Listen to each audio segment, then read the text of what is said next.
Longitudinal studies help to paint a clearer picture of society by helping us understand how life is changing. They observe the same groups of people repeatedly over a period of time. Birth cohort studies follow groups of people born at a particular time. Every few years, researchers contact these people to ask them questions about their lives. In household panel studies, whole households are surveyed, including parents and their children. Study members are interviewed every few years to show how life is changing in homes across Britain. When designing a study, researchers might be interested in the population as a whole, or they might select a group of people based on factors such as their age or health. Data can be collected from study members face-to-face, on the phone, by post, or online.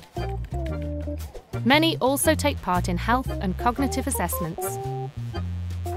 Information from the studies helps to improve people's lives by informing government policy in areas such as health, education, and employment.